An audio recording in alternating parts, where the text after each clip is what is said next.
নরওয়ের প্রথম বিশ্বকাপ কোয়ার্টার ফাইনাল স্লোভাকিয়ান সিস্টেমের অন্দরে নরওয়ে তাদের ইতিহাসে প্রথমবারের মতো বিশ্বকাপের কোয়ার্টার ফাইনালে উঠেছে। গত 28 বছরের ব্যর্থ যোগ্যতা অর্জন অভিযানের পটভূমিতে এই অর্জনটি এক বিশাল গুরুত্ব বহন করে। দীর্ঘদিনের সেই ব্যর্থতায় ছিল একের পর এক সুবর্ণ সুযোগ হাতছাড়া হওয়া। আর্লিং হালান্ডের উত্থানকে ঘিরে জাগা মিথ্যা আশা এবং ধারাবাহিক কোচিং মেয়াদের মধ্যেও তৈরি হওয়া কাঠামোগত নানা অসঙ্গতি স্টলে স্লোভাককে নরওয়ের কোচ যা তৈরি করেছেন তা স্রেফ কোনো টুর্নামেন্টের ভাগ্য বা অনুকূল ড্রয়ের সুফল নয়। এটি একটি সুসংগত কৌশলগত প্রকল্পের ফসল যা অত্যন্ত ধৈর্যের সাথে বাস্তবায়ন করা হয়েছে। স্লোভাকিয়ান ফুটবলকে এমন এক স্তরে নিয়ে গেছেন যা অধিকাংশ জাতীয় দলের কোচরা পারেন না।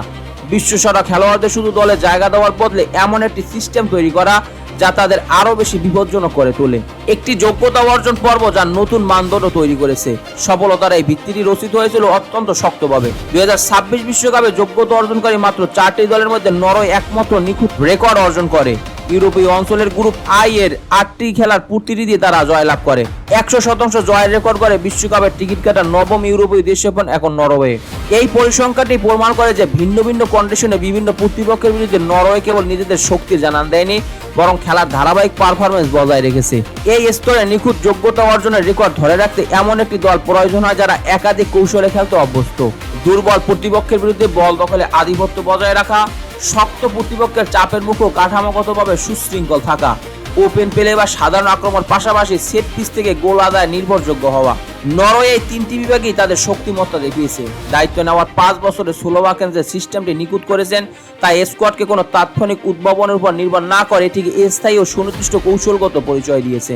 তাদের মূল ফরমেশনটি 4-3-3, যা ম্যাচের পরিস্থিতি ও প্রতিপক্ষের চাপের উপর ভিত্তি করে সহজেই 4-1-4-1 এ রূপান্তরিত হয়। মাঝ মাঠের 3 জন ডিফেন্স সামলানো এবং বল আক্রমণের দিকে এগিয়ে নেওয়ার কাজ সমানভাবে বন্টন করে দেওয়া হয়। এখানে প্যাট্রিক বার্গ ও সান্ডার বার্গ দলের মূল স্তম্ভ হিসেবে কাজ করেন। প্যাট্রিক বার্গ ডিফেন্সের ঠিক সামনে থেকে স্ক্রিনিং এর কাজ করেন, যা ব্যাকলাইনকে উন্মুক্ত না রেখে আক্রমণাত্মক প্রেসিং এর সুযোগ তৈরি করে। সান্ডার বার্গ বল টেনে সামনের দিকে নিয়ে যান এবং ফাইনাল থার্ডের আক্রমণে গতি আনেন। পুরো স্কোয়াড নির্বাচনের ক্ষেত্রে স্লোভাকিয়ান কৌশলগত শক্তিমত্তা, দ্বিতীয় বলে দখল নেওয়া এবং ট্যাকটিক্যাল দৌড়ের ক্ষমতাকে তারকা ক্ষেত্রের চেয়ে বেশি প্রাধান্য দিয়েছেন। স্লোভাকিয়ান প্রকল্প সুপারস্টারদের ঘিরে সঠিক কাঠামো।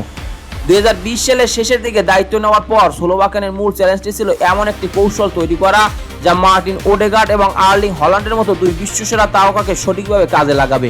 একই সাথে তা যেন দলের সামগ্রিক পারফরম্যান্সকে ঢেকে না রেখে বা তাদের স্বাভাবিক খেলাকে স্লান না করে। মার্টিন ওডেগার্ডের ভূমিকা। ওডেগার্ড মূলত রাইট হাফ স্পেসে ডান দিকের মাঝমাঠ ও উইং এর মাঝামাঝি জায়গায় কাজ করেন। এখান থেকে তিনি পাসের আদান প্রদান করে বক্সে ঢুকতে পারেন, নিজে শট নিতে পারেন বা ফাইনাল পাস বাড়াতে পারেন। স্লোভাকিয়ানের সিস্টেমে ডান দিকের ইন্টারনাল মিডফিল্ডার ও উইঙ্গারের পজিশনিং এমনভাবে সাজানো যা ওডেগার্ডকে বারবার তার প্রিয় পকেটে বল পাওয়ার সুযোগ করে দেয়।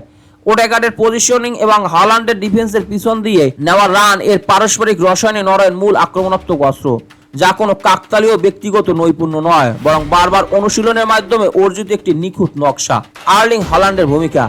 এই ব্যবস্থায় হল্যান্ডের ভূমিকা অত্যন্ত সুনির্দিষ্ট। তাকে নিচে নেমে এসে বল তৈরি করা, ডিপ ড্রিপ বা লিঙ্ক আপ প্লে বাড়তি চাপ দেওয়া হয়নি। স্লোভাকিয়ান তাকে ক্রিয়েটিভ খেলোয়াড় বানানোর প্রলোভন এড়িয়ে গেছেন। তার কাজ মূলত সোজা সামনের দিকে প্রতিপক্ষের রক্ষণভাগকে ছাড়িয়ে যাওয়া, ফাঁকা চ্যানেল দৌড়ে বজায় রাখা এবং ওডেগার্ডের তৈরি করা খালি জায়গায় দ্রুত পৌঁছে যাওয়া। তথ্য বিশ্লেষণ বলে ইউরোপীয় গড়মানের চেয়ে নরওয়ের খেলা এই ভার্টিক্যালিটি বা সোজা সামনের দিকে আক্রমণের প্রবণতা অনেক বেশি। ফ্রান্সের বিরুদ্ধে গ্রুপ পর্বের ম্যাচটি এই ট্যাকটিক্সের সেরা উদাহরণ ছিল। শক্তিশালী রক্ষণাত্মক দলের বিরুদ্ধে পিছু না ওঠে নরওয়ে তাদের আক্রমণাত্মক ও সোজা অ্যাটাকিং ফুটবল বজায় রেখেছিল। একটি কাঠামোগত অস্ত্র সেট পিস। স্লোভাকিয়ানের কৌশলের আরেকটি গুরুত্বপূর্ণ দিক হলো সেট পিস, কোরিওগ্রাফ করা কর্নার ও ফ্রি কিক। এটি নরওয়ের জন্য হাই কোয়ালিটির সুযোগ তৈরির অন্যতম উৎস, যা মূলত হল্যান্ড, আলেকজান্ডার সরলোথ এবং তাদের দীর্ঘদেহী সেন্টার ব্যাকদের শারীরিক সক্ষমতার কথা মাথায় রেখে ডিজাইন করা হয়েছে। এটিকে স্রেফ ভাগ্যের উপর ছেড়ে দেওয়া হয়নি, বরং কোচিং এর অংশ হিসেবে একটি নিয়মিত গোল আদায়ের অস্ত্র হিসেবে গড়ে তোলা হয়েছে। নকআউট ফুটবল এর প্রভাব অপরিসীম। শক্ত রক্ষণাত্মক প্রতিপক্ষের বিপক্ষে যখন ওপেন প্লেতে গোল করা কঠিন হয়ে পড়ে, তখন এই সেট পিস আর্কিটেকচার নরওয়েকে গোলের এক নির্ভরযোগ্য পথ দেখায়। স্লোভাকিয়ান যখন এফসি কোপেনহেগেনের দায়িত্বে ছিলেন তখনও চ্যাম্পিয়ন্স লিগে এই সেট পিসের ব্যবহার দেখা গেছে, যা এখন জাতীয় দলেও দারুণ সফল। জীবনের অভিজ্ঞতা ও প্রাতিষ্ঠানিক প্রতিশ্রুতি। স্লোভাকিয়ানের কোচিং দর্শনের পেছনে তার অতীত অভিজ্ঞতার বড় ভূমিকা রয়েছে। 1994 থেকে 2000 সালের মধ্যে তিনি নরওয়ের 58টি ম্যাচ খেলেছেন, যার মধ্যে 1998 বিশ্বকাপ অন্তর্ভুক্ত। 2001 সালে হৃদরোগের কারণে তিনি অকালে অবসর নিতে বাধ্য হন।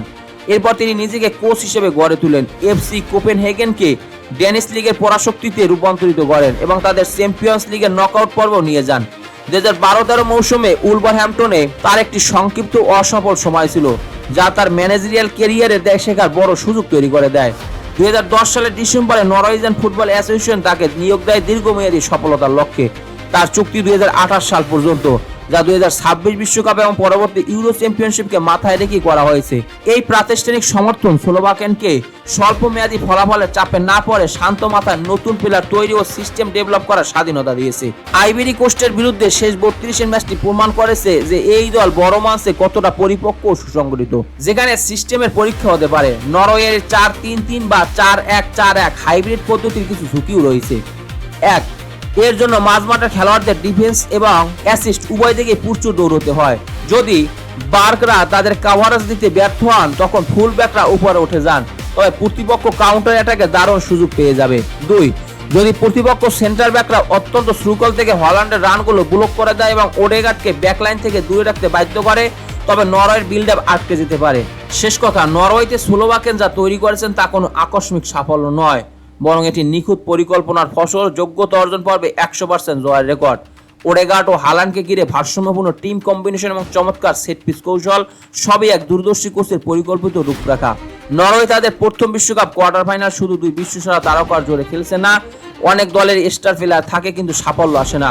নরওয়ে আজ এই জায়গায় পৌঁছতে পেরেছে কারণ তাদের তারাগুলো এমন এক সিস্টেমের ভিতর খেলছে যা তাদের ক্ষমতাকে বহুগুণ বাড়িয়ে দেয়। আর এই সিস্টেম গড়ে তুলছেন এমন একজন মাস্টার মাইন্ড যাকে সঠিক সময় প্রাতিষ্ঠানিক আস্থা এবং নিজের পরিকল্পনার অবিচল থাকার সুযোগ তৈরি করে দেওয়া হয়েছিল।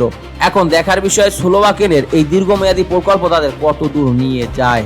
দর্শক, নরওয়ের ফুটবল বিশ্বে এরকমের পরাশক্তি হয়ে ওঠা আপনি কিভাবে দেখছেন বা কিভাবে বিশ্লেষণ করবেন? চাইলে আপনার মন্তব্যটি কমেন্ট বক্সে জানিয়ে দিতে পারেন। খেলাধুলা বিষয়ক সকল আপডেট সবার আগে পেতে স্পোর্টস মিডিয়ার সাথে থাকুন। পেজটি ফলো দেবেন, চ্যানেলটি সাবস্ক্রাইব করতে ভুলবেন না। ধন্যবাদ সবাই।